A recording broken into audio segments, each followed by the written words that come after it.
Right. So the two bright lights in the middle, so you have the triangular stars, and the two bright lights in the middle are what I saw. Now you look at how far apart they are. There's no structure between it because I did some photographic forensics on it. They're individual lights. They're not flares. They stayed in that position probably for several minutes, and then they both faded out at the same time. Good clip. So if you ever seen the space station fly over. So definitely not low Earth orbit, geosynchronous orbit, 22,000 miles up. One was triangular, the quintessential triangular light UFO.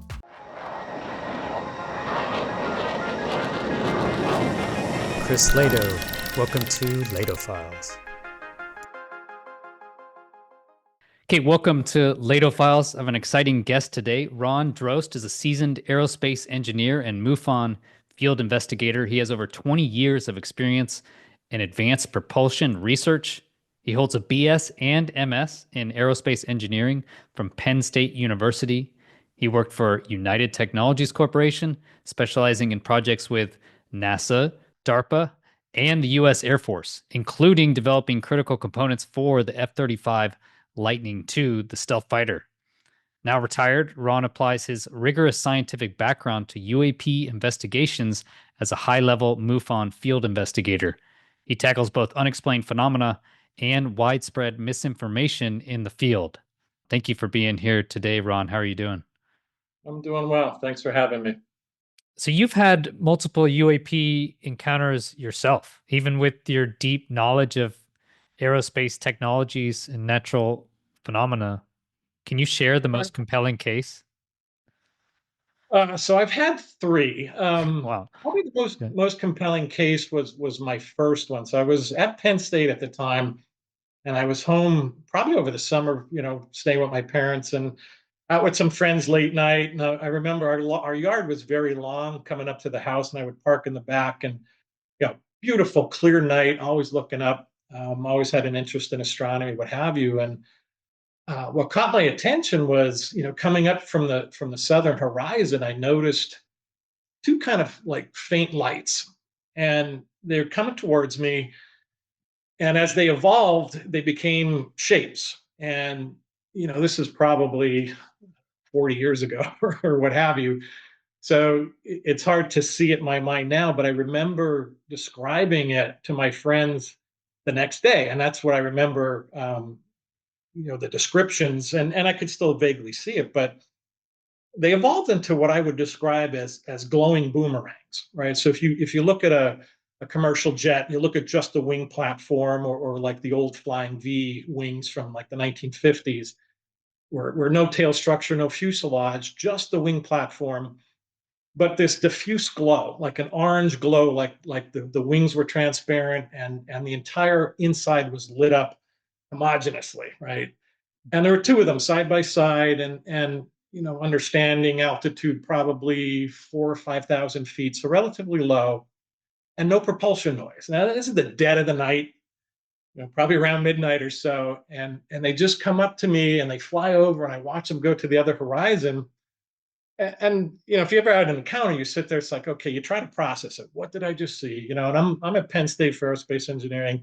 So, and I've always had an interest in flight and what have you. So you try to reconcile that, and you just can't. And you want to share it with people. And, at the time I'm in my teens or what have you, you share it with your friends, they start ridiculing you and whatnot. And I got a lot of that. But that's how I remember describing that event. So to this day, I don't know how I could explain what those would be. They were two individual craft, not a noise low enough to see the structure. Wow. That's it. Now, my next encounter, I live in the Myrtle Beach area, just south of there. So there's a lot of activity off the coast because we have a military exercise area like 3 nautical miles out. So Chi Air Force Base, Joint Base Charleston, the guys are always doing military maneuvers over there. So constantly seeing flares and refueling tankers, what have you. Did you watch the Chinese balloon get shot down? I did. You saw it. Yeah, I witnessed it, actually. So we can get into that. But So this particular night, I'm in the backyard. So my backyard faces a coast, and my wife happened to be there. My youngest son was there. I think we had a little propane fire in our fire pit going, and the way I would describe it is there was this just enormous flash, instantaneous flash. Like if you're ever in New York City at night and you see people taking pictures off the top, and I don't know why they're using a flash, but some do, and you see those bright flashes. That's what it looked like in the sky. Now, you could argue, okay, it was a tumbling satellite. It was an iridium flare. For folks that know what that is, that the iridium satellites were notorious for flares because of the angles of their antenna and the polished aluminum. So if you could actually be able to predict when these would just be flashes, and it wasn't that. I've seen those before. But what was curious is all three of us saw it. We're all looking at the same area, and we're like looking at each other. Wow, did you see that? Yeah, I did. Yeah, I can't figure that out. And literally about 5 minutes later, in the exact same spot, it happened again. Just this bright flash as if there was an enormous camera taking a picture, and that was it. So if it was a satellite, if it was an aircraft, it was something moving, it wouldn't have been in the same spot. So again, from a logical standpoint, you pull back, you think, okay, what could it have been? And again, I don't have any go-to explanation as to what that could have been. It wasn't a satellite tumbling. It wasn't an iridium flare. It wasn't an asteroid, a meteor, aircraft, balloon. It was just two flashes, bright flashes, about 5 minutes apart in the exact same location. So, that was number two. um, and I actually had a recent one about a month ago. And Wow. out in the yeah, and I actually have photographs of this, which was kind of weird. And I've learned from the dozens of cases I've done and seeing people with their iPhones who don't know how to use, the features and what have you, and we get these shaky, blurry things, and they're like, oh, they describe it as something, and all you see is a blurry light that could be a street lamp or Venus for that matter.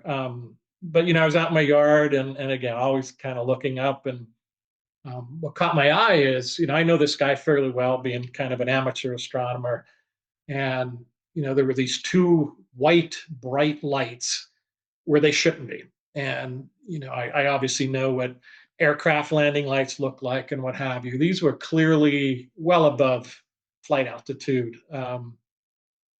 And flares are typically orange as they burn, what have you. These were like stars. There's like probably as bright as Venus together. And I actually had time to take my cell phone out and take a picture of it and steady it and get a pretty decent picture of it. And then, like knowing how important it is to document things, then after it was gone, I took another picture to show that like these lights, these aren't stars, they weren't positioned there, Hmm. a few minutes later. And basically they slowly, like on a dimmer, just went out together. But what was interesting about it is right when they dimmed, I saw what looked like a satellite going right between where the two lights were.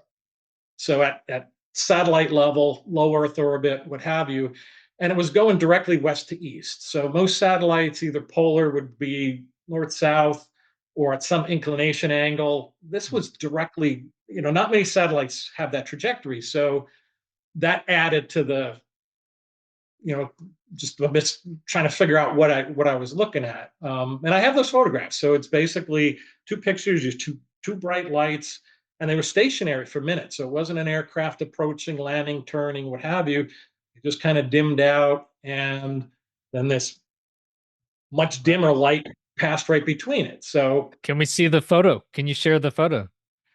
I think I can. So if you give me, now do you see that? I hope. Yeah, looks great. Right. So the two bright lights in the middle, so you have the triangular stars, and the two bright lights in the middle are what I saw. Now you look at how far apart they are. There's no structure between it because I did some photographic forensics on it.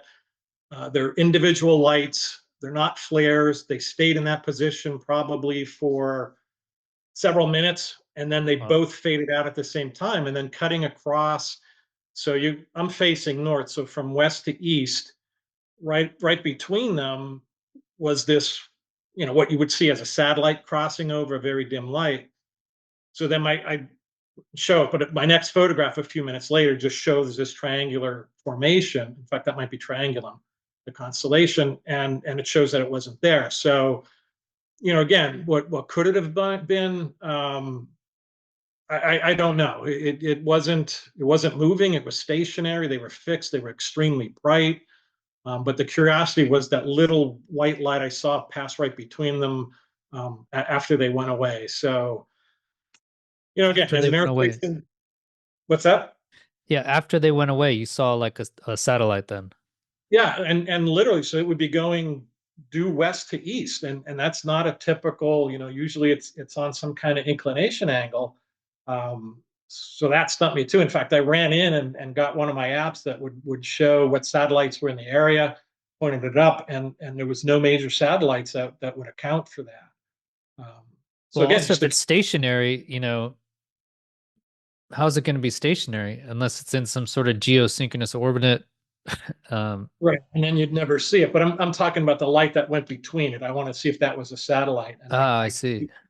there was none, to explain that dimmer light because again, it was on a trajectory that you wouldn't expect for a satellite for the direction it was flying. So whether it was part of the anomaly or it was independent, I don't know, but it was a curiosity, and I'm not saying anything about it other than as an aerospace engineering and having investigated many cases, I can explain it. So if this was presented to me, I'd probably sum it up as an unidentified flying object. Again, and what people need to understand doesn't necessarily mean that's a UFO or extraterrestrial. It's just we don't have enough information to identify what the source was.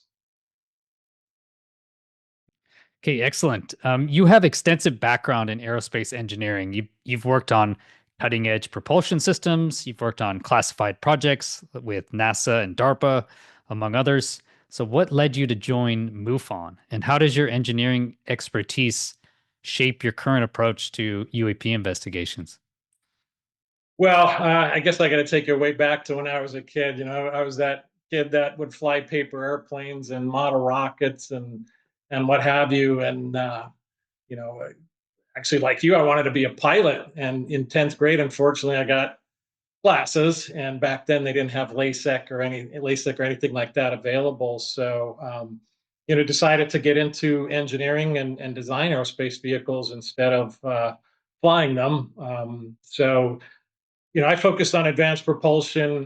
My specialties at Penn State were astronautics and advanced propulsion. When I worked with United Technologies, most of my career was spent, planning out the technology of the future. So, I was taught the scientific method, very rigorous in the research, deep research fields, and published something like 26 technical papers. So I felt I could bring a lot of those skills to MUFON. I know there's folks out there that have various opinions about MUFON, and I want to say people need to understand we're just a group of volunteers, right? None of us are paid, and we each bring different skills, but I see that as a benefit. I believe you have a background in chemistry and whatnot, and there's people like that might have certain specific skill sets, and we rely on each other in that big mix to try and help advance, the field of UAP. So,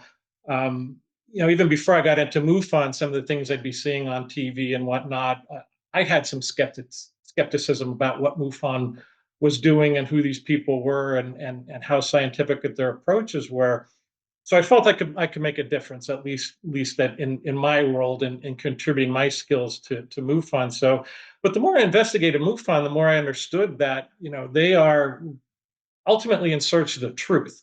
Um, there's certainly some sensationalism out there. Probably more to keep people interested in the topic, but ultimately, as you join and you're trained, you are trained in the scientific method, and I don't know if people appreciate how much is involved in the training that goes on. And basically, if you're interested in being a field investigator, they'll send you.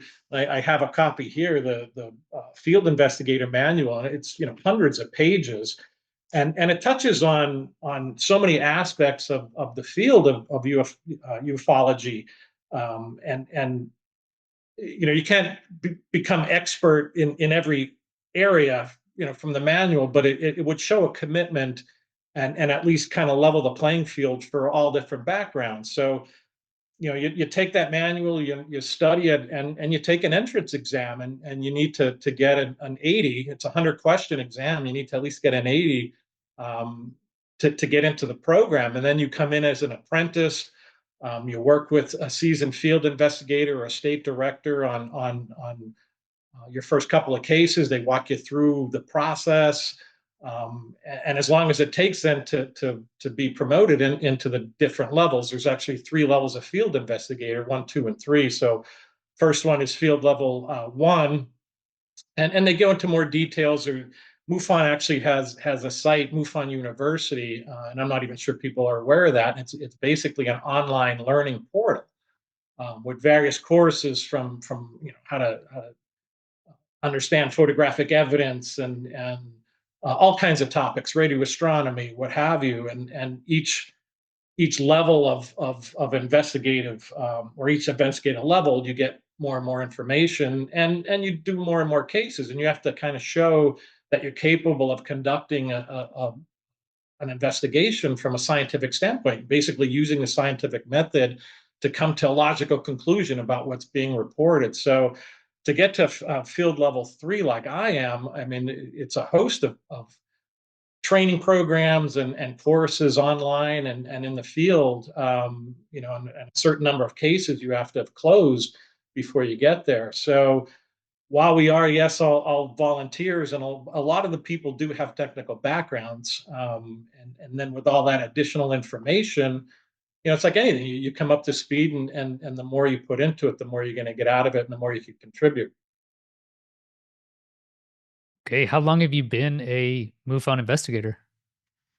Going on 3 years now. Okay, interesting. And what did you do on the F-35? So specifically for the F-35, when I was at Pratt and Whitney, I was in advanced programs in mechanical systems. So I was working at that time with the Air Force. The program was called VATE, Versatile Affordable Advanced Turbine Engine.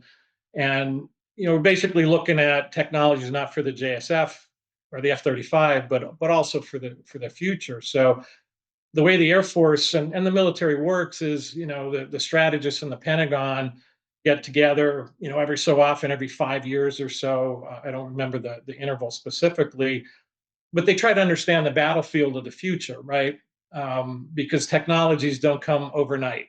It takes a lot of money, especially with the bureaucratic processes and what have you, to have those technologies ready for what a perceived future battlefield may be. So, looking at whether it's going to be, the Middle East or China or Russia or what have you, or what capabilities they have. How do we counter that?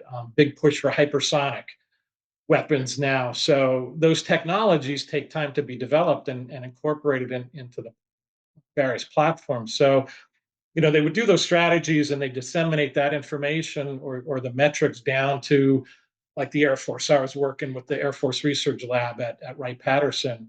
And they would take those requirements and flow those down to us. So they're looking at, affordability was always a big issue, but for the just survivability, I guess, and specifically for mechanical systems. So we're involved in anything that rotates, the lubrication system, the bearings, gears, what have you. So you can imagine, as a pilot, you take some damage, or you compromise the lubrication system, you lose the oil. Your bearings are going to heat up very quickly. You lose, race clearance. They begin to spall, seize, and you lose your engine. So, getting the pilot out of a threat area, having that engine last as long as possible, get them out of the threat area is important, right? If you can eject over friendly area versus over the battlefield. So we were involved in developing a ceramic bearing, basically silicon nitride. It's an incredible application, for the warfighter. The thermal characteristics of the ceramic and the survivability. I mean, we were running tests with our M50 steel bearings and turning the oil off, and it would seize in minutes. We would do the same test with the ceramic bearing. We'd have to end the test after 10 hours. So you can imagine what capabilities that brings to the pilot and getting out of a threat area. So at the time I was working with AFRL, obviously with the funding that they were providing, we'd have a lot of meetings. So I've been to the base many times, and I wanted to share one of the stories as it relates to MUFON and UFOs, because this is probably late 2000s, probably January, February, just a god awful cold day, windy, snow driven, and the branch chief, mechanical system branch chief I was working with, we needed to change buildings on base, and he said, "Oh well, come on, I got a shortcut." So we go down these flight of stairs, and before I know it, I'm underground at AFRL, and it's an amazing place, and you could tell. I mean, the base was developed. I think it's the oldest airfield. It's back where Orville and Wilbur did their initial tests. And In AFRL, the just so the audience knows, is Air Force Research Laboratory. So it's like the high tech research area at Wright-Patterson Air Force Base, right? Right, and that's Yeah. it's the rumored location that all the Roswell remnants went to, and you could understand that at the time, because this was before Area 51 was in existence. So the Air Force used that area primarily, or a big reason they used that was for reverse engineering enemy aircraft or capabilities. So if a crash did occur and say you did have that technology, where else would you put it? So it would make sense. And it's an enormous facility. There's three areas, A, B, and C. AFRL is at Area B, and even that is like a little city in itself, because these are labs that support the entirety of the Air Force, from the rockets to propulsion to the airframe, what have you. So again, my little world was mechanical systems. So we were changing buildings. I don't remember what meeting we were going to, but I find myself underground, and I'm looking down these corridors, just endless corridors. It's not like a tunnel just to change buildings, but there's laboratory space down there. There's hallways and big, almost vaulted doors. And I remember saying to my colleague as I'm walking, I'm like, "Wow, I could see where you could hide an alien down here."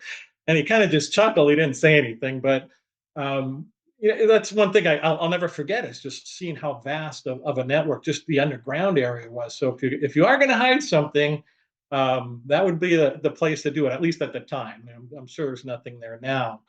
But that's also the place for the infamous Hangar 18. If you ever read the book or saw the movie, that kind of told that tale of how um, that wreckage or whatever was brought to AFRL. Now, there was never any Hangar 18. There's a Building 18, I know, at AFRL, but never any Hangar 18. Maybe it was designated something else at the time. But it is an amazing place, and I was fortunate enough to do work there and see some of that, some of the laboratory space. But they're brilliant minds there, and they, even today, that's a primary objective, is to understand what our enemies are doing. So any MiGs that defected or what have you, they'd fly them into AFRL, and that's where they do the reverse engineering work to see where we stand versus our enemies. So it was kind of a cool thing to witness. So I guess that would make sense if you have a reverse engineering UAP program, then I could see why it would possibly also be at Wright-Patterson Air Force Base. I mean, certainly at the time, and you're talking the 40s, what have you. Now, you look at Area 51. I don't recall the origin year. I think mid 50s, early 50s. Much more secure. So certainly, if anything happened afterwards, or even if something existed, you'd probably want to move it there, to do the same types of work under much better control situations. I mean, Wright-Patterson Air Force Base sits almost in the middle of Dayton, so there's only so much you can do getting in and out of that place. Yeah, But much more secure out in the middle of nowhere in the desert with many miles of borders and fences. I, What is your MUFON investigation profile? If anyone out there is watching this and say they took a picture or saw something like that similar, what would you recommend to them? so you could go on MUFON's website, and you could either report a sighting, or if you've had an experience, which is different, right? If you've been involved, as an experiencer, either in an entity or abduction or anything along those lines. But for just a sighting, um, you would be presented with a pretty complex form, asking you as much detail as possible. Obviously your personal information, but to describe the event in the form. What were the colors? How many were there? Was it moving? Did you witness a landing? What was the elevation? Could you estimate the distance? What was the weather like? I mean, just an enormous amount of information. And that helps us then understand, kind of the circumstances. And then there's a broad field where they could describe the event. I was outside, I was walking my dog, I looked up, I saw this, I saw that. Um, and usually that's enough information for me to start an investigation. And I have certain tools that I can rely on. And even with my background, I can narrow things down. Like if somebody said I saw a moving white light across the sky. Okay, was it a satellite? So I'll bring up a software platform and go through the history and see, okay, for that location. And that's why I like understanding elevation. If it was at 60 degrees above the horizon and it was from west to east, would help me in my initial case to see, okay, there was a Starlink satellite or a satellite train in that location at that time, or what have you. In fact, my first case I investigated was interesting because this guy was an amateur astronomer, actually astrophotographer. So he had his telescope out and he was taking pictures of the Milky Way, and he was doing some time-lapse photography of the rotation of the star fields. And it was over the course of hours that he did this, just to show how the stars rotated. And in a few seconds of that video, you would see a white light almost skip across the sky. And, obviously at satellite height, wasn't an aircraft, what have you. And when you realize what the time lapse was, you see this light. So you think, okay, well, satellites, low Earth orbit, 100 to 1,200 miles up.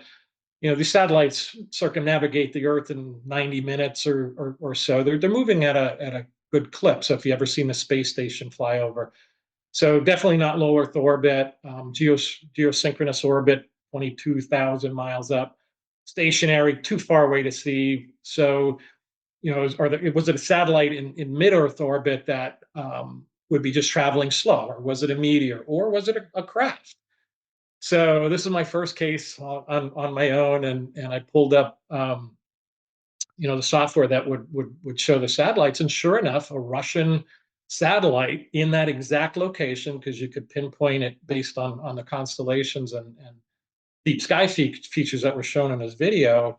And I actually lined up the gentleman's photographs with the simulation and showed that, okay, if you lock Jupiter here and Andromeda here, here's where this first appeared, and here's where the satellite should have been. And I put together a simulation top and bottom and showed the exact same movement across the sky to say this is by far exactly what you saw. And when you looked at that satellite, it was at an orbit, mid-Earth orbit, and pretty significant solar panels probably rotating. So you would see this like skipping effect of the light.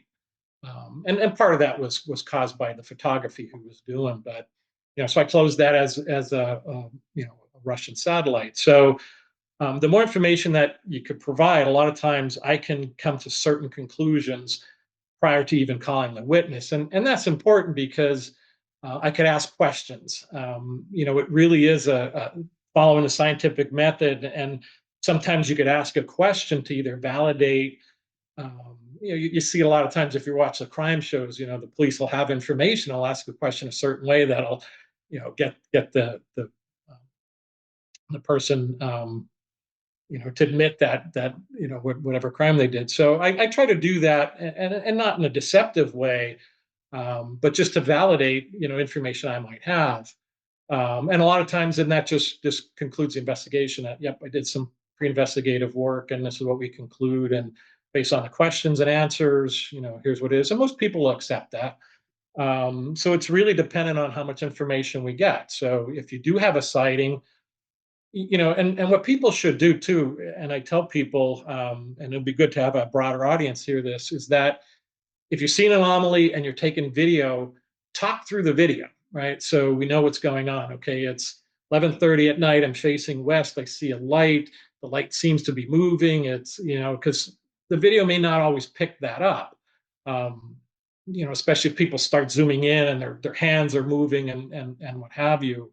Because to me, it'll look, could look like a street, like I said, or a street light or Venus. All I see is this blurry light moving. But so a broader field of view, and then if you want to zoom in, it's okay. But most people try to zoom in and see if there's a saucer attached to it or what have you, and all that does is just mess up the video. There's really nothing you can discern out of that. But talking through it, giving them as much information as possible, because we get those cases fairly quick. They'll be reported, and then depending on the severity, or not severity, but significance of the case, we follow the Vallée rating system for how significant. It's like the close encounters of the first, second, third, fourth, fifth kind. So just common sightings of orbs or lights or what have you. We have to contact the witness within 72 hours. And usually that time is spent doing a lot of the background. If it's sounds like it might be an aircraft, I could pull up historical radar data for that particular area and see what was in the area at the time. Obviously, the aircraft would have to be transponding, and that's not always the case with military. But if there's a military training area nearby, we could factor all that in. So there's a lot of tools we can use. For a lot of the man-made kind of explanations, even weather balloons. You always hear that as the quintessential answer from the 60s and 70s. Oh, it was a weather balloon, it was swamp gas. But people don't realize that all over the country, twice a day, weather balloons are released to understand atmospheric conditions. Those provide the inputs for the meteorological models, and people see them and mistake them as objects. So just simple checks like that. So aircraft data, what was in the sky? Was it a satellite? Was there a SpaceX launch? We're fortunate enough here on the coast of South Carolina that most of the SpaceX launches we get a good chance to see, especially if they're around sunset or sunrise. And I've got many reports of those as anomaly because people's never seen it before. And just after sunset, it's amazing how vibrant the rocket plume is with the sun lighting up all the exhaust gas. And people see that, and it's like, oh, this is crazy. We'll get a report, and those are easy to close. Starlink is another one. There's the Starlink trains that people see. Drones now common, astronomical objects, what have you. So a good majority of them can be solved even before I talk to the witness, and then I just get confirmation during the interview. But again, we're searching for the truth, and my goal is to give closure to the witnesses. Because I know how it feels, even with my background, that I have 3 events I don't know what happened. Somebody could tell me what it was one way or another. I could stop thinking about it. So I actually, I get some pleasure of helping close that for people, and a lot of times they're relieved, like, oh, I just wanted to know what it was, like, even though it was a lens flare or what have you.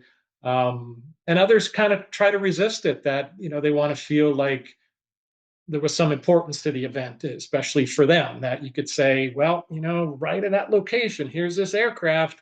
It's described, you saw this, you saw that, the movement, it made this turn. Nope, I know what I saw. I saw a UFO. It's like, okay, I can't convince you otherwise, but in my mind, I would know just from the scientific evidence that I presented. So, Yeah, it's and like a if party kill. I went out just this past week, to try and see if we could see any UAPs or drones, etc. And sure enough, on the horizon, 2 hours after sunset, directly west, started seeing, slightly above the horizon, about the same as Venus, low on the low above the western horizon. We saw flares, basically satellite flares in slightly orange because it's low in the atmosphere. You're looking through the atmosphere, slightly orange, lighting up and then descent, going away and then moving and right, then crossing, crossing and then repeating. And sure well, enough, it went on for 30 minutes and then it stopped, and everyone in the group was super excited. And after a while, I'm like, hey guys, I think that's Starlink. It really sounds like it looks like a satellite. well, that's the thing. There are some especially now as technology advances in the aerospace industry. I just closed a case. It was actually pretty interesting. A gentleman here in South Carolina said he was talking to a neighbor outside, and he looked up and he saw what he described as this point of light form and then a ring of light kind of expel outward behind it, but skewed a little bit. So like almost a perfect annulus with like a diamond ring. So the light source was in the front and this ring formed behind it and then dissipated. And, he's like, I don't know what that was. I didn't have time to take a picture. So that particular evening was just a couple of weeks ago. Uh, SpaceX launched Yeah. a Falcon 9, and I actually watched that launch because it was just after sunset from my yard. And this event was reported about 90 minutes later. So that got me a little curious that, okay, well, it was Western South Carolina. I live on the coast. It was SpaceX launch. So, counting for acceleration to orbit, what have you, and about an hour and a half to go, circumnavigate the Earth, it Yep. would have been coming, a few degrees west on its first complete orbit. So I'm thinking, I wonder if he, saw an event. I didn't know what the payloads were at the time, and so I looked it up, and there were two. I think they were worldview satellites. One was launched, and don't quote me, something like 47 minutes after reaching orbit. And the other one was an hour and 45 minutes afterwards. So in the end, make a long story short, basically he was lucky enough to catch the upper stage, second stage Merlin engine. What it does is basically they'll ignite that to place the satellite in its final orbit. The actual release of the satellite's kind of, placid. It just lets it go and drifts away. But that second stage boost up into orbit is what he caught. And because it was still relatively close to sunset, even though it was at 150 miles, I don't know what the ultimate altitude was, the sun was still shining up there to illuminate the exhaust gases. And he provided me a sketch, and it basically showed this ring, a light source on the end and the ring expanding. And then I went on the internet and found somebody else happened to capture the same event, I think from 2022. And it was exactly as he described, a little light source and a ring. So saw the pictures, like, okay, that's what you saw. You were able to confirm that. And that was literally like 2 weeks ago. I closed that case. But if you're not experienced, or if you didn't have the tools to understand that, that's a pretty amazing thing to witness. Like, how do you describe what you're seeing? It's in orbit. This ring expands and what have you. But it was as simple as an upper stage SpaceX firing. So to be able to understand that, my aerospace background certainly helps my experience and what have you, but just having the curiosity to not fall into it has to be an alien, but to use the scientific method. Well, let's see what was happening at that time or in the area, and it's like putting together a puzzle. It's no different than criminal investigations. They have little pieces of evidence, and they have to throw that all together. And sometimes it's easy, sometimes it isn't.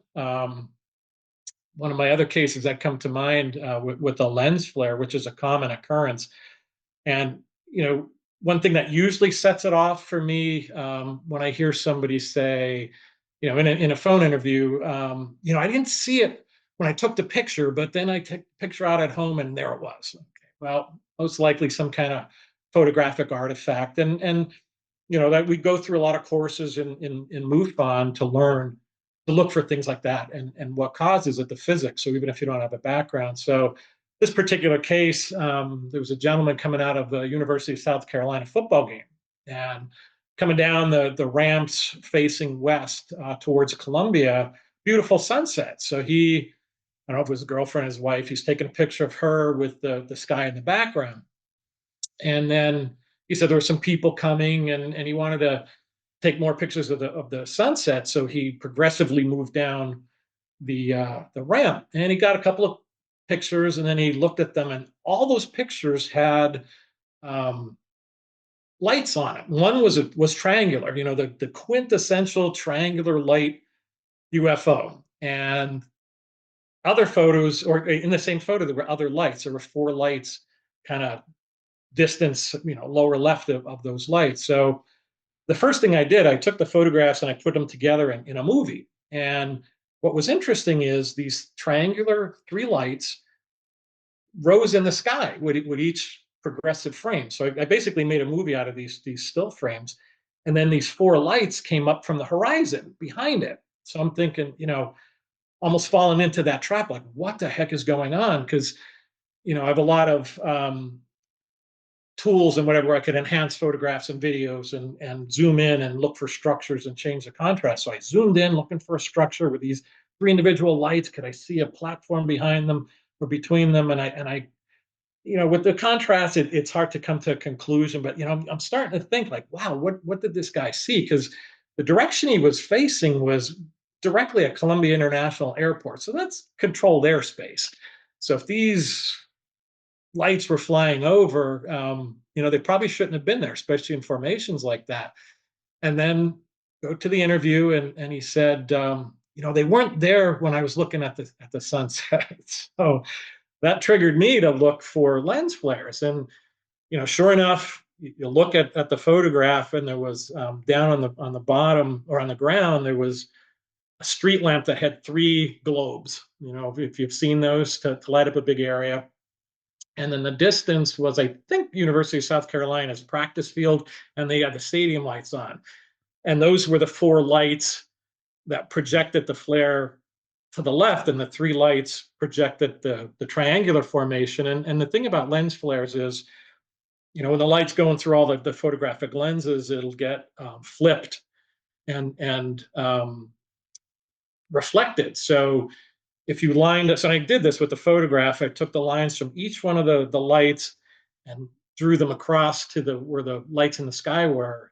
Same with the other ones, and they all intersected. So all seven of them intersected at a point. So you knew absolutely, conclusively that this was a lens flare. But if you didn't go down that path, it would be easy to say, wow, the light triangle, it's just absolutely what people describe, especially since it was moving.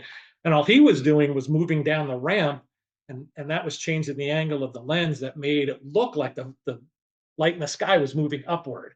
Hmm. So it was kind of an interesting case, that because I almost fell into that, wow, what is that? How am I going to explain this? Is this really something, extraterrestrial because of the behavior? But ultimately it was a lens flare. So Yeah, I had the same occurrence recently where, people send me photos and videos, and so same thing where he wrote in the email, I didn't see this when I took the photo. But then afterwards, it was I don't know, like an octagon shaped green, craft, if you will, up in the sky. And and that's my so main question is, if there was a giant green octagon up in the sky, like, why didn't you see it when you took the photo? That should cue your brain. And then, yeah, inside the same picture, there was the same shaped light source just further out in the photograph. So it can almost be anywhere in the photograph. right. You can get that lens flare will actually show up somewhere else in the photograph. But he wasn't happy when I told him, no, it's lens flare. I guess you need to show like your level of analysis, where you put the lines all the way to it. But Well, that's what I'll do. I'll do screenshots and put simulations together and send them to the witness and say, look, here's a screenshot of the radar data. Here's the plane. You see the altitude, you see the time, you see the direction. hmm, It's funny, as we talk, it reminds me of cases because this case happened to be in Kansas. I'm part of MUFON's CAG group, Case Assistance Group. So what we do is we help other states or other cases that either have too many cases to handle, or maybe not enough investigators, and they might be sitting dormant for a while. So they'll send us, because I'll do cases in South Carolina. So this one was in Kansas, and the gentleman was out on a break, in the middle of nowhere, just like at a field or at a granary in a field, and he looks over the building and he sees this white light or dot and he films it, and he said at some point it went in a cloud and then it never came out. So that's what made him report. It's like, okay, that just kind of disappeared. So he sent the video, and the video you could barely make anything out. So obviously I post-process it, go through some zooming and contrast enhancement, and sure enough, here's this white light. And I could bring these up like to show the viewers if you want, but otherwise it's just the story of it.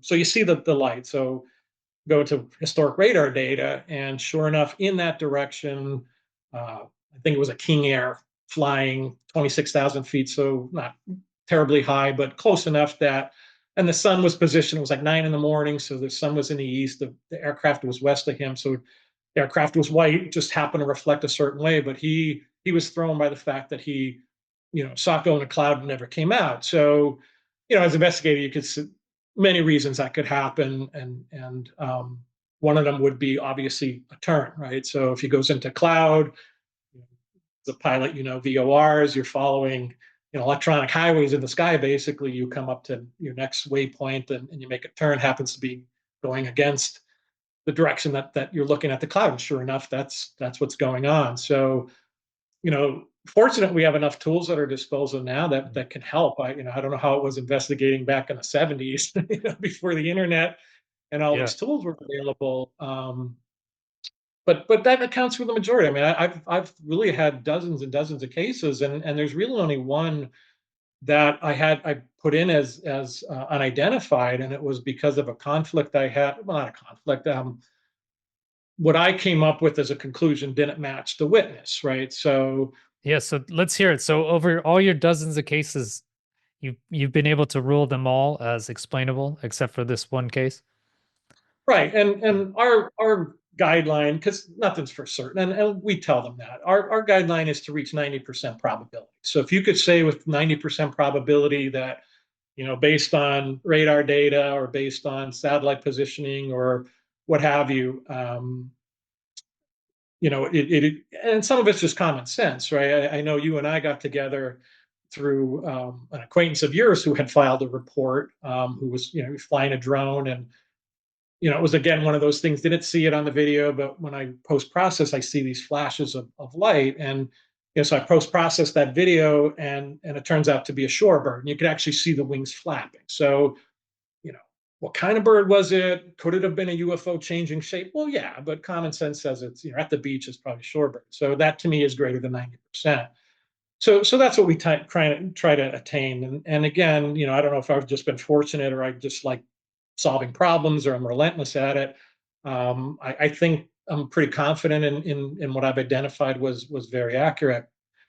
So this one case I got just south of here in Charleston, a woman had reported an encounter where she described seeing an orb, and this orb cut across her path, and she said it was overhead. It actually lit her car up, the inside, and obviously got her attention. And she followed it down the tree line as she was driving down the road, and then it cut back across her. Now, what was interesting about this particular case is she described her left hand being on top of the steering wheel, and the next day she noticed she had a rash on one of her fingers, and she actually provided a photograph. So she thought that was some kind of burn or what have you that was a result of the light in her vehicle. So, I got all this information, looking obviously a compelling case, pull up radar, whatever. So she was northeast of Charleston International Airport. So I looked at the traffic that night, and sure enough, in her area at that exact time was an A320 coming in to land. So it was on the downward leg, which would have cut across her path. And then it made a turn to the base leg and then went final approach. So the final approach, as she was driving, would have cut across her path again. So I'm thinking, okay, saw the landing lights, a few thousand feet altitude, what have you. Why it would have illuminated her car, I don't know. Maybe, again, you rely on the witness.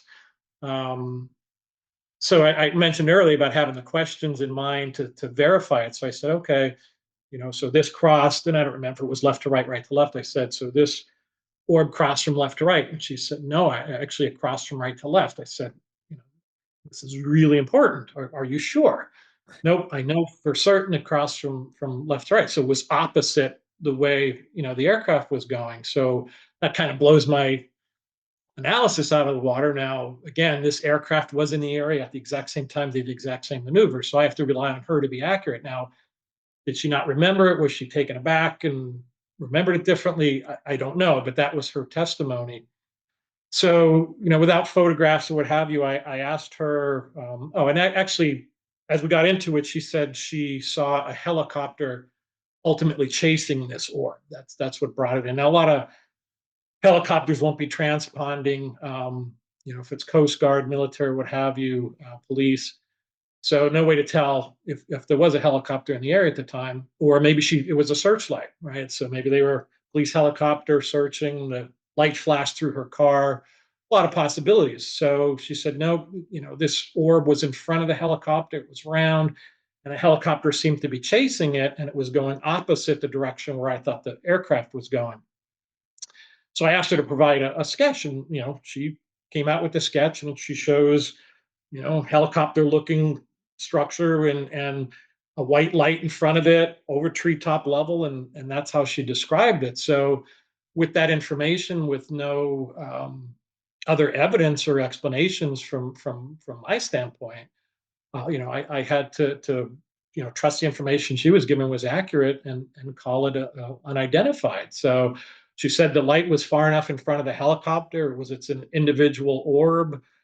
And it seemed like the helicopter was chasing it, and it was going opposite, like I said, the direction of the aircraft. So, with that information, I had no choice. So I don't know what that ultimately was. If she did mistake the aircraft, or maybe it was the aircraft she saw as the orb, and she also saw a helicopter, and that was a searchlight. As far as the rash, she did say that just a few days prior to that, she started wearing this ring. Right? It was her mom's ring, and I don't recall if her mom had passed or whatnot. But my wife is in the jewelry industry, and that looked like, to me, from what I've seen, an allergic reaction to a metal, nickel, or what have you in the ring. So to me, that could explain that. But she said, nope, my left hand was on the steering wheel, the light illuminated, and now it's burned. She actually went to a doctor to get it checked out. It was pretty significant. She showed me a picture. So it's a compelling case when you put it all together, but there's not enough evidence one way or another to say what she saw.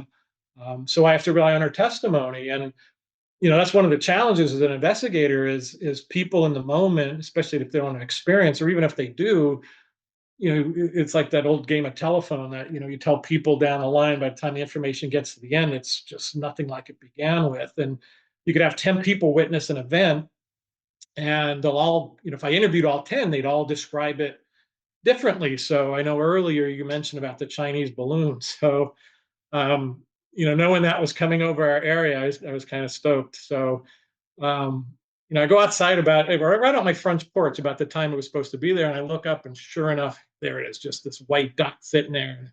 It's been in the news for a week, so it was kind of cool, and it happened to be the clearest blue sky ever, and this little white dot, no clouds against it. So, rumored that they were going to shoot it down when it got to the coast. I grabbed my camera and telephoto lens and tripod, and I headed to the coast.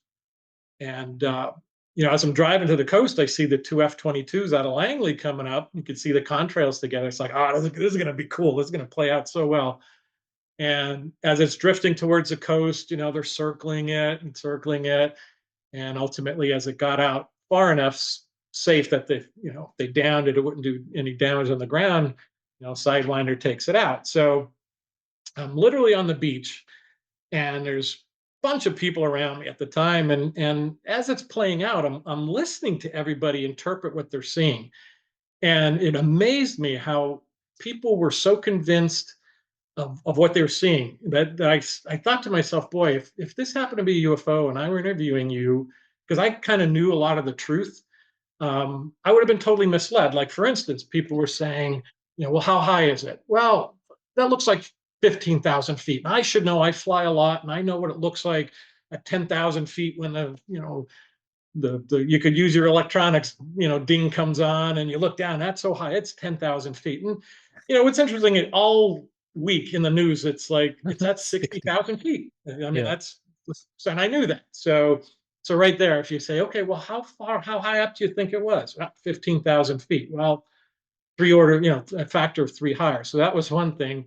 I remember a gentleman, the military aircraft were just loitering, right? Killing time until it got offshore, but they were circling it. And I likened it to kind of like, wolves circling their prey. It was kind of, ironic. And I heard this guy and several people started talking, oh, you know what they're doing?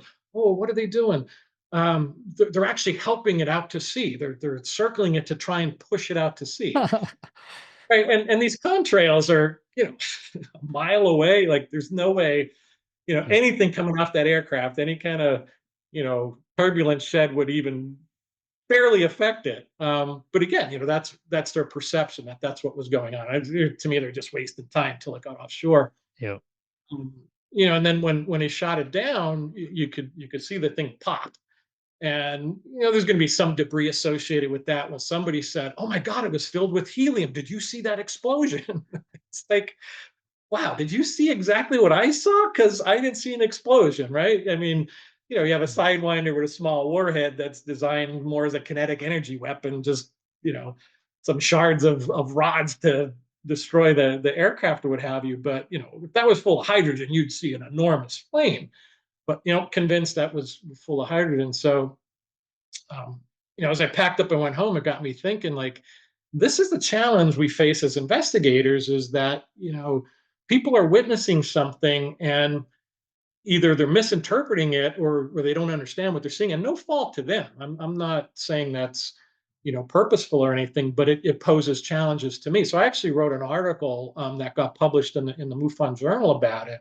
I got the cover here, but it was basically my experience as a field investigator witnessing an anomalous event, even though we didn't know what it was, but from a perspective of how other witnesses in the exact same spot with access to literally the same information, whether they chose to get it or not, would interpret that event. And so that, again, it makes our jobs difficult. And keep in mind, we're just volunteers, right? We're, some of us have various backgrounds and might be more in tune to certain types of investigations. But you combine lack of physical evidence, photographic evidence of shaky objects, and testimonials that aren't exactly matching the events, and you could see the challenges. So for those who might be naysayers of MUFON, I mean, I get the sensationalism. Sometimes you'll watch programs and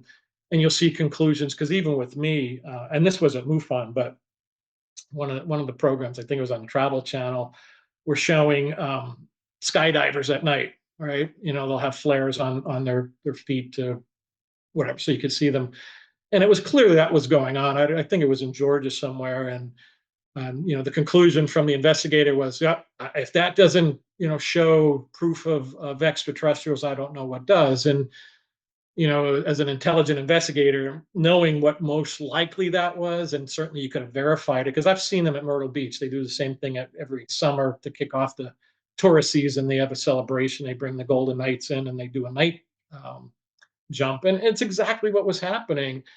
So, you have people that maybe don't dig into the truth, and just want to sensationalize things. And I'm sure MUFON's guilty of that too.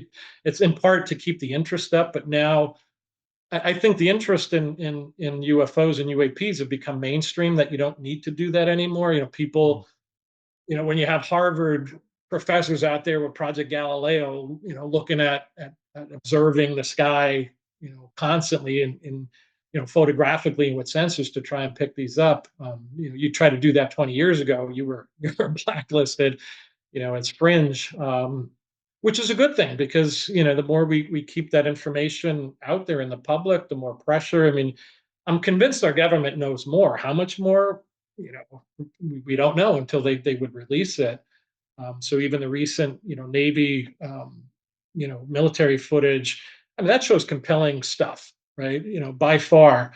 What else do they have? And when you talk to some of the folks like Elizondo and even if you're, the Bob Lazar fan, when you hear some of the stories that are out there, it's amazing what you think of what might exist. And we as a population, do we deserve to know? You always have that government overreach that, well, we know what's best for you. And it's like, well, why don't you let us decide that?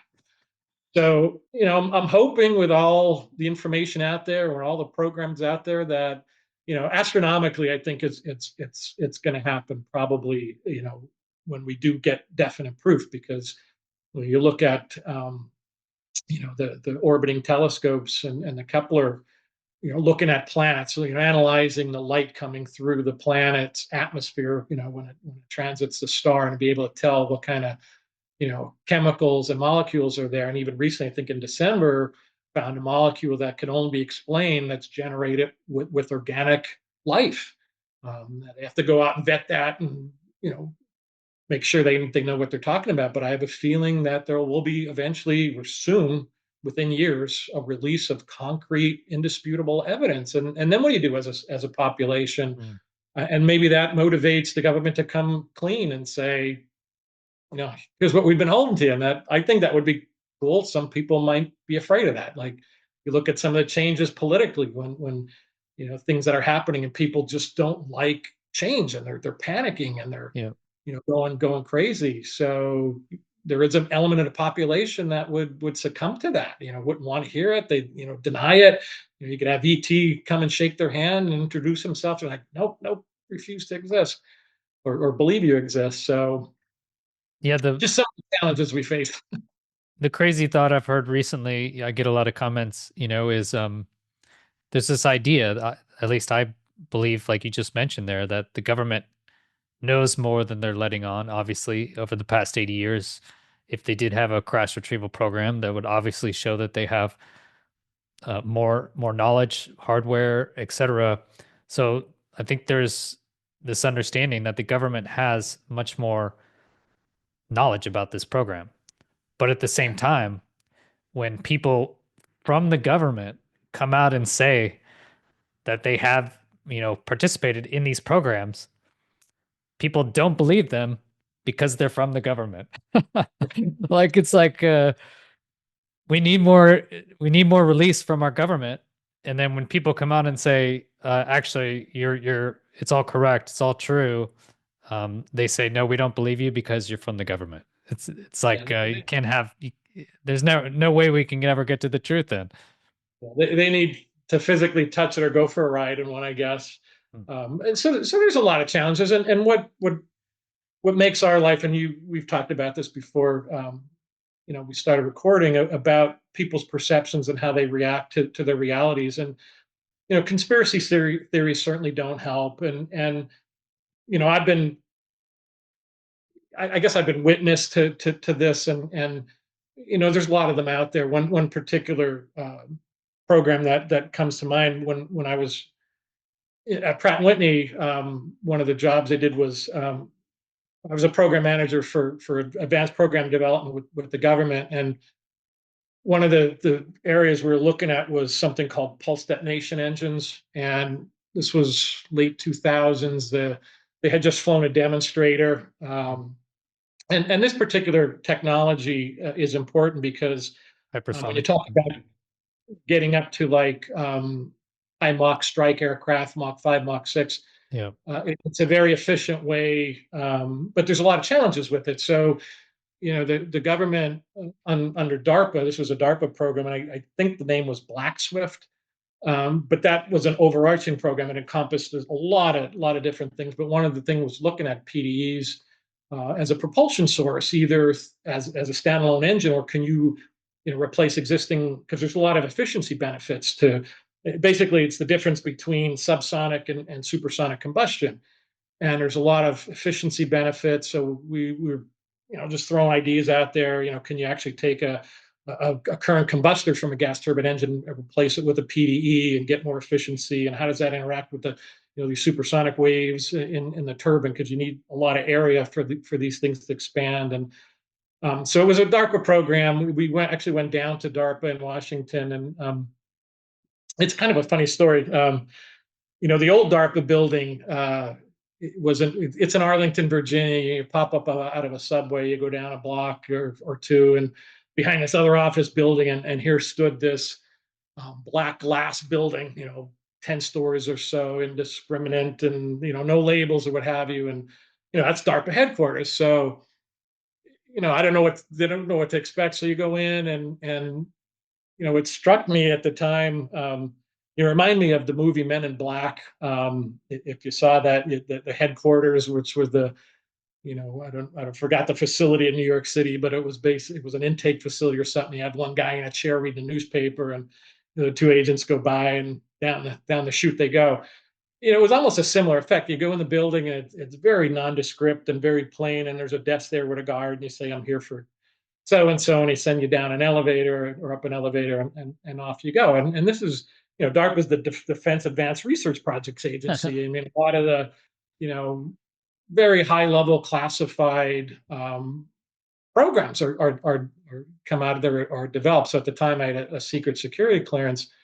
But anyway, so we're working on these PDs, and they're just kind of in the infant stage, and so many problems, even with the demonstrator, and it was just kind of a nice thing to do. But shortly thereafter, because this isn't the special access programs, right? You might have secret clearance, but it's not like the black program. So there's line items in the budget, and people hear stories, about Dark Star and whatever. So they'd see a line item, and it would say, okay, Project Black Swift or pulse detonation engines, here's what it's supposed to do. And somebody, and I think it was in Texas, looked up and saw kind of a funny looking contrail, and they filmed it and they zoomed in, and there's so much dynamics with turbulence and atmospheric winds or whatever. I mean, it was, as a pilot, what sheds off aircraft from the aerodynamic surfaces, so it could cause all kinds of shapes in the contrail behind. But this particular contrail had like puffs, right? So every 100 feet or so, there was a bigger puff or whatever, and who knows what the air currents or what have you that created that. But this particular gentleman had happened to know about PDEs and said, I have definitive proof. They're flying over us. They're testing PDEs. Look at the pulses. This and and I look at the comment train. Everybody's jumping on board. Oh my God, I knew it. What are they doing? And they lie to us and this and that. And I couldn't help but think, like, well, I'm actually kind of involved in the program. We're nowhere near that flight, so it was 100% false. But how easily people jump on the bandwagon, right? They whether they want to feel relevant or what have you, and off went this conspiracy theory of how these things were flying around. And I'm sure somebody said that's involved in the chemtrails too at some point. And that does what we're trying to do a disservice, because it blurs, where the information is coming from. I mean, MUFON, and we're constantly reminded, I mean, we are here to take a scientific approach as best as we can. And maybe not all field investigators are created equal, but we do our best to normalize the field with training and experience and what have you. But ultimately, we want to know the truth. There's no sensationalism. We don't get points, or quotas that, well, if half your cases are unidentified, you'll get a gold star. I actually want to identify them all to give more credibility. And like I said, there's really only one that I've experienced that. And again, I told the circumstances, you can make your own conclusions. What did she see? Right? It doesn't have to be ET. It could have been, something else. So fortunately, we have a lot of good tools, a lot of good people working this. MUFON as an organization is enormous. I mean, we have a board of directors. We have our own television channel. I don't know if you got a chance to see the documentary Accidental Truth that was produced. If you haven't, I recommend it. Our media director produced that and had Matthew Modine, the actor, narrate that. And it's basically a soup to nuts of the history of ufology, and from the Roswell incident up to the Phoenix Lights, and all the evidence and the people, and all in one concise spot. So instead of watching Ancient Aliens on this part of it, and whatever show on this part, it really, it's all encompassing, and it's based a lot of information that MUFON has gathered. I mean, I mentioned to you 140,000 plus cases that we've investigated since 69. And also understand that in 1969, what was going on, that was the conclusion of Project Blue Book with the Air Force, right? And you could argue your views on that, but Hynek, coming in as a skeptic, goes out like a believer and becomes an advocate for investigating these further. But yet there was so much cynicism, because a lot of times, top officials were told, oh, well, that's swamp gas. Somebody would describe, this hovering craft spinning or twist, whatever it is, and oh, it's swamp gas. Where okay, yeah, you could get some decomposition and it could ignite and cause a weird flame or something, but clearly that didn't match. So then that discredits the agency. So now we're left alone here. Well, what do we do? So I don't recall the history. I know it started out as the Midwest UFO Network, as a group probably just realizing the importance of carrying this on, because there's nobody left to investigate these. So they started a database, and that grew until it became national, and now international, and became the Mutual UFO Network, so they could keep the acronym. But that's where MUFON started. And 140,000 cases later, I don't know how many were dispositioned is unknown, but that's what we're up to. So, we get thousands. Every month I get a report as a field investigator of how many cases come in worldwide. And it's amazing. And every one of those have to have eyes.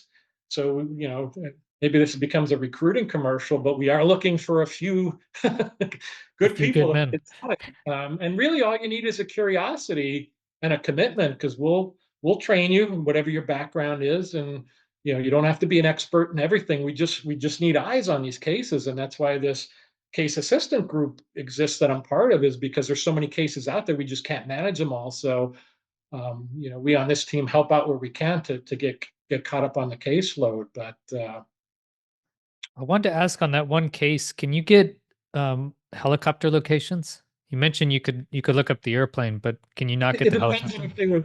If they were transponding, so the data I have access to, if they weren't, if it was military, I don't have access. Obviously, if they're doing maneuvers off the coast, because anybody in the world can get into those systems and see what's going on. You're not going to broadcast your maneuvers or what have you. If it was police helicopters, I'd be surprised if you're that close to an international airport. You're going to be on airport radar, so they're going to be talking to you. Similar to what happened to the incident in DC, that if you go into flight radar or some of the other databases, that helicopter doesn't show up, but obviously it was on airport radar and they were talking to them. So, I could go dig deeper probably and find out, call, there's an Army base down there, and see if they had traffic in the area. But, all that would prove is it was a helicopter. And if I thought the anomaly was a helicopter, it'd be one thing, but, I could show you the picture that she sketched. It's literally, here's a helicopter, and many feet in front of it is this ball. And she described it as an orb. And she said it was the orb that flew over that lit up, the inside of her car. So that still wouldn't explain that phenomenon. So, again, you're relying on the witness, and you can imagine, right? If say it was a helicopter in a spotlight, and you see that light, it's going to startle you. You're driving, you're distracted.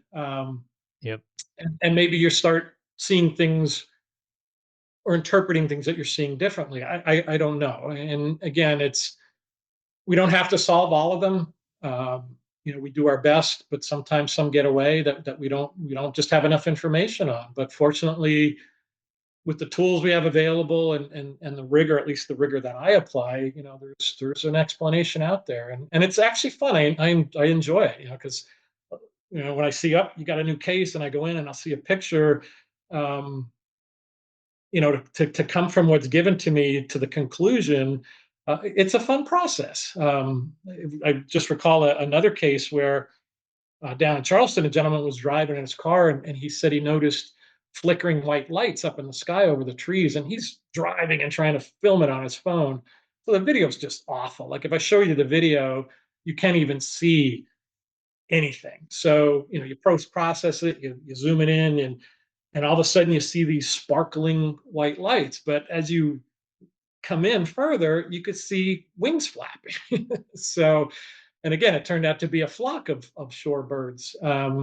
But if you didn't have those tools, or even the wherewithal to go down that path, you would just say it as, wow, that's curious. I don't know what that is. It's like unidentified. So it's fun. It's a process. It's absolutely scientifically based. I mean, MUFON's a great organization, but for anybody who wants to criticize or what have you, again, we're just volunteers, and understand that there might be a lawyer that just had an encounter and he's interested and he's just contributing where he can.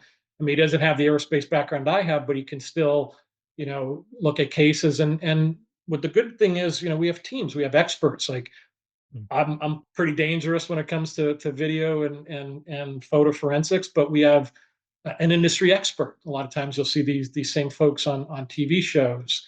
We have a certified dive team. So if there's unidentified submersible sighting, if they want to go down and take a look at something, there's a rapid response team, a collaboration or group of people with multiple disciplines that would go out in the field if say there was a landing or an animal mutilation. And those are some of the more advanced cases. Like if you become a level 3 like me, you have to learn about how to handle evidence and how to just like an investigator, a crime investigator, you have to grid off the scene. You have to tape it off. You have to preserve the evidence. They teach you about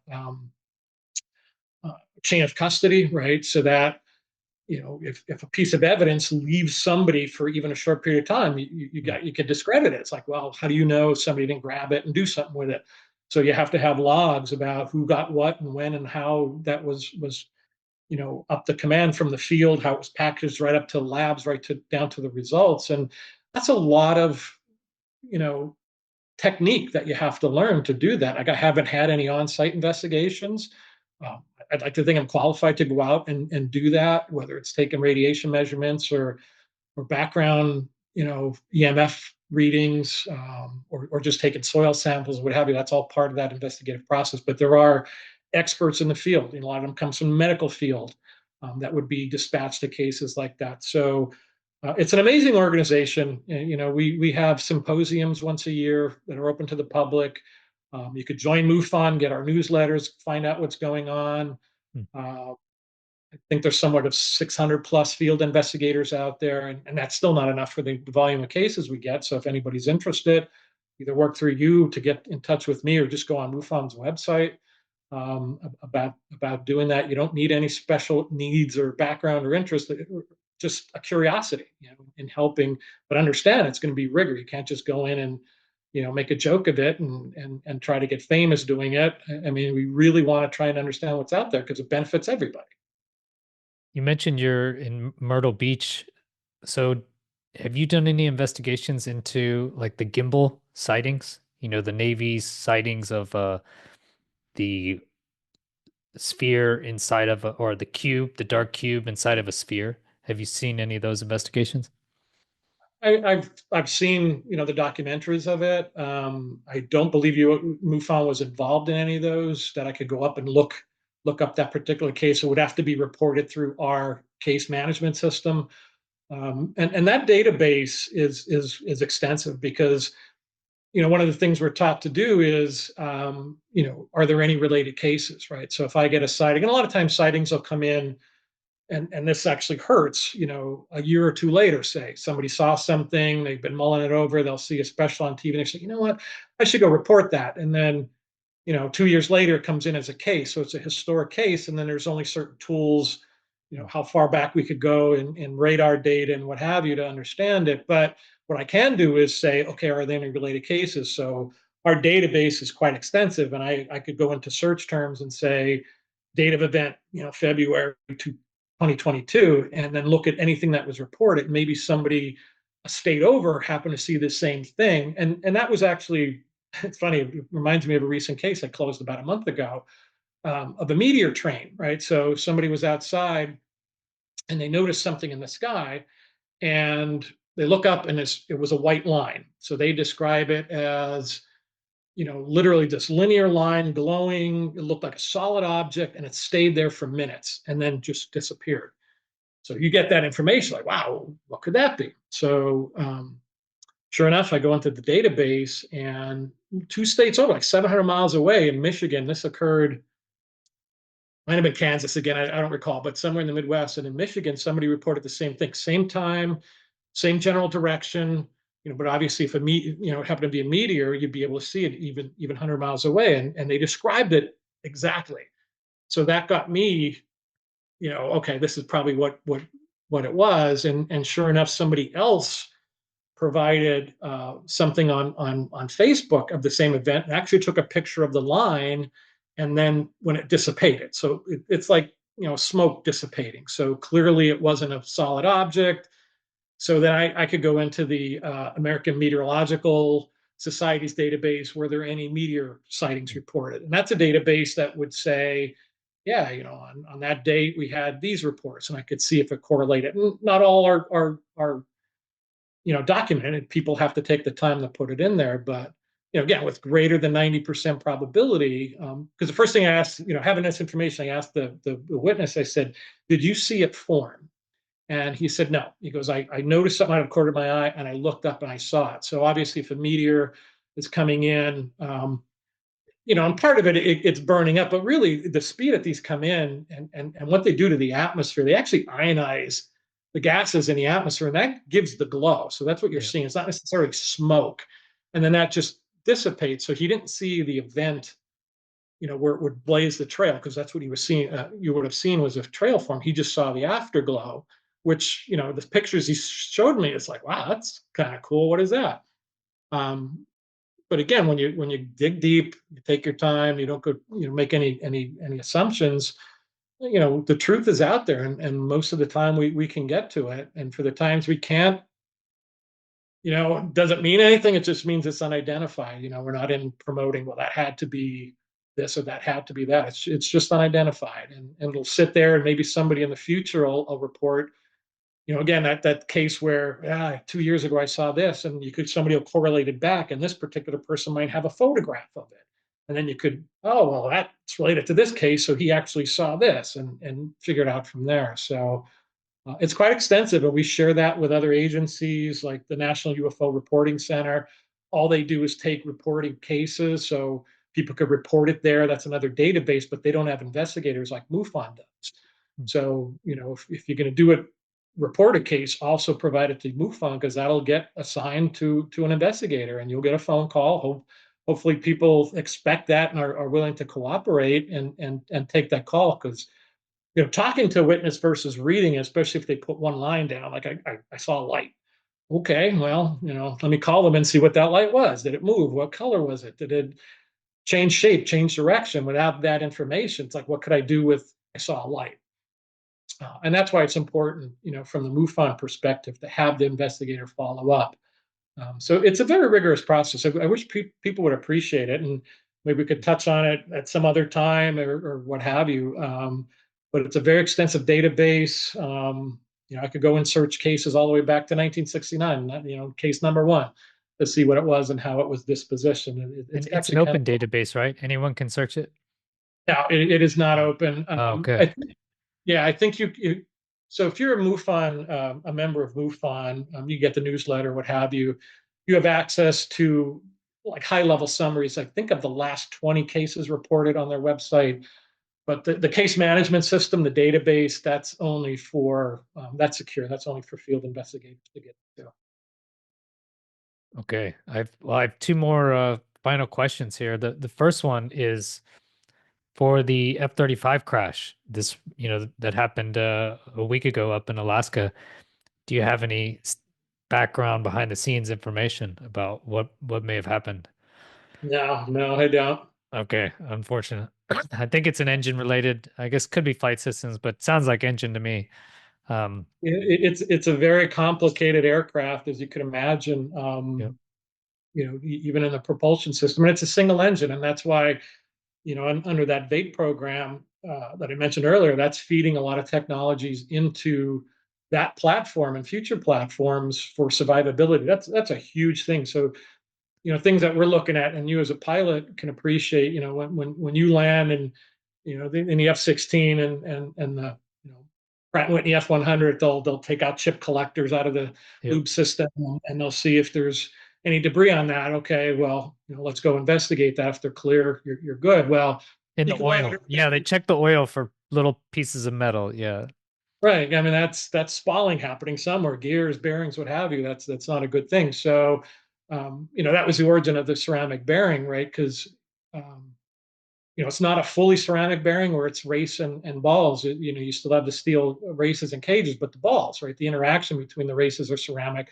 So it's that interface that gives you the survivability, because you still, if there's a problem, like if there's debris in the system, and that starts chewing up the race, you want something metallic to be able to detect, either with a chip detector, or now they're developing electronic, real time. So as a pilot, you'd see this, look, hey, I'm sensing debris in my lube stream. I better get this checked out. So survivability is a big issue with the Air Force, and that translates into affordability, right? So you lose less aircraft and whatnot. So I'm sure they'll do a good investigation and Yeah. come up with what's, because there's so much telemetry on that. People think of the black boxes and all, but all the systems have their own diagnostics, right? Because when an engine gets pulled, Pratt and Whitney plugs it in, and they could understand everything that engine was going through, which is important, right? Fatigue, life, and what have you, understanding maintenance. So they'll get to the bottom of that, I'm sure. Okay. And then my second question is, did you win all those trophies? I did, yeah, yeah. Nice. That's just funny. I have such a mismatch of stuff up there. I have awards from when I was at Pratt and Whitney. Actually, that one right there is the ceramic ball. Okay. Um, there's so in the technology development world, we got to what's called TRL level 6, technology readiness level. So that's basically, we got it to where we could hand it off, more into development for production. And I actually just got a call from a colleague probably 2 months ago, that it's go ahead for insertion into F-135. I don't know what block or what series, which is long overdue, because we were looking at that in the early 2000s. But as you can imagine, right, there's some hesitation too with capability. People hear ceramics and they think like coffee cups. Yep. I drop a coffee cup, it's going to shatter. Well, how could you have a ceramic bearing? Well, the formulation of silicon nitride. If I used to tell this, if you took a ceramic ball bearing and a hammer and smashed the ball bearing with the hammer would lose. So Wow.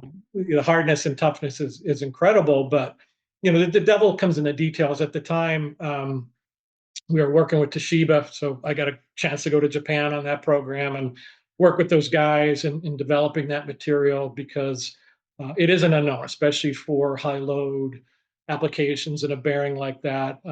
They've been in ground turbine engines for a while, which gives you some capability. They're used in windmills, so it's not a new technology, but getting it, obviously military grade and to those specs, um, is a whole other ball game. Takes And for, decades. so, but it's cool. So I was happy to hear that one of my technologies that I was pioneering is going to get into that, into the F-35 Lightning too. So I was psyched to see that. That's a lot of the awards and stuff on the back that you see. I got a signature of the first flight pilot from Lockheed up there hanging as part of that program. So it was kind of cool. Well, cool, Ron. Well, I have your email, so if I have any video image forensic questions, I'm definitely gonna hit you up for any. Yeah, let's stay in touch. I mean, there's so many cases I could go through. I was hoping I could show you some of the things I talked about, because illustrations and videos and all are much more better. I know it's a little cumbersome to try and show that, but there's always something to talk about in this field. So anytime you want to chat again, you know how to find me. Please hit the like button if you did enjoy this video and share it to get more information out there. I think, like Ron said, MUFON has a kind of a bad reputation. I don't think it's really deserved. We have 600 investigators out there that are trying to get to the truth, and through these investigations, I think we can get there, sooner or later. So don't be afraid. If you do have any sightings, go ahead and send it to your local MUFON rep. So link will be in the description, and they need investigators. So go ahead and sign up. If you are curious about it, they'll train you. They will train you up how to actually do the investigation, and they just need your interest. And so, yeah, share the video and go to patreon.com/Chris Slato.